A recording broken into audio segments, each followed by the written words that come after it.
Welcome back, and joining me as we wrap up the day's market action is Kearabilwe Nonyana from Scope Prime Africa. Thank you so much for your time, Kearabilwe. The first trading day of Trump 2.0. What exactly have you taken out of it? Because there was so much that was going on in anticipation for this talk about tariffs. So we are seeing some action in the oil price, but seeming also that his tone on the tariffs has been softer than expected. Yeah, I think much was made about the journey to the 20th of January, but not much the market has made out of it after the speech itself. I think as market participants, people were looking at just syntax in text, just trying to see what Trump is going to say. What is he going to say about the economy? What is he going to say about tariffs? Yeah. And I can tell clients today that he pretty much said nothing. And that's really why our market traded sideways, starting from Asia in the morning and just slightly flat at US Open. Yeah. I think the market needs more to have more direction. All right. Well, at least it didn't take a knock. So flat is good enough for us at this point. Well, something that wasn't flat is the share price of MTN today jumped about 6%, and we did get an update that it has to do with the Nigeria operations. Of course, that has been a dark spot for the company for a very long time. What did the markets make, and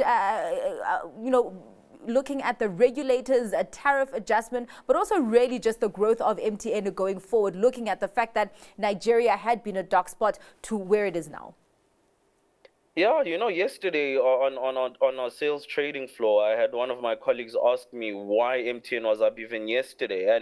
And for me, I just like looking at volume to see where the interest is coming from. And since last week, Wednesday, you're seeing a jump of almost 80% in traded volumes on MTN. And that's what you're seeing. So I think in the market, there's a big institutional buyer right now who's repositioned themselves in MTN. It's really not been a good story in Nigeria for MTN, and it being its biggest market has really strained cash flow in that business. There's about 77 million subscribers in Nigeria, but the impact of inflation and the currency devaluation of the naira has not boded well for the financial performance. And the regulator approved a 50% tariff increase where MTN was looking for a 100% increase to keep up with a dollar-based cost. So I think the market is liking it, but I still don't think the picture has changed much. All right. Well, let's go into retail. Clicks came out with a 20-week trading update. Looking at that group turnover there was a marginal increase, also a significant increase on volumes. They talk about market share gains, record Black Friday. But I was looking at that share price, and for most of the day, it's been in red territory. In fact, in morning trade, I think it was down as much as just over 4%. What's been the mismatch there? Truly speaking, it's price for perfection. I think Clicks is one of the best companies in the world, not just here in South Africa. I think if you even have to go and compare it with its competitors in the UK and US, it's done pretty well. And for a market which is really not that strong in terms of an economy, for them to still eke out market share growth, that means they're eating from their competitors.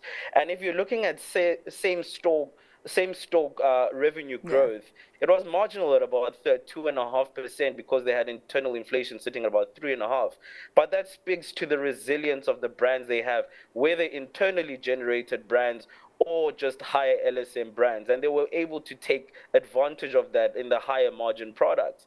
And truly, it's a good outfit. I just think it's just priced for perfection at the moment. All right. Well, let's go into resources. BHP came out with its quarterly update, which fed into its half-year performance, talking about copper production up double digits.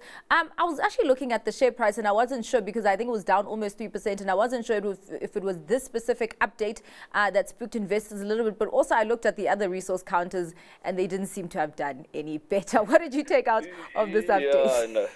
I think it's more of a story of the resources have just been depressed at the moment. And I think you've seen it even in our markets. Resi 10 has been moving, and there's been a lot of buying in that space just because of just depressed valuation. And it has to do with the global economy. I think where we're looking for right now is where are the next pockets of growth going to go? I mean, BHP is a stable company. It shows great production updates, especially in iron ore and copper. And I mean, even if you're getting better pricing in the copper range. But I think it really speaks more to the economy, and I think that's why resources have been beaten down.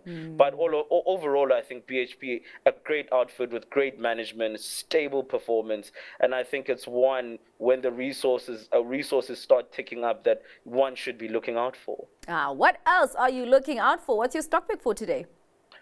Yeah, so United Microelectronics Corporation, it is listed in Taiwan and on the Nasdaq, and it's a foundry, also called a fab, and it produces components in the microchipped. And I think looking at valuation in the microchipped area, they just really high at the top line. But I think when you look downstream on the value chain, you're finding a lot of value. Came out with results a couple of hours ago, not looking great, depressed margins, but I think the valuation speaks more to why this is my stock pick today. It's trading on a 10 PE, and that's my stock pick for today. All right. Well, thank you so much for your time and for your insights on what has moved investors' money today. Kearabilwe. That was Kearabilwe Nonyana from Scope Prime Africa.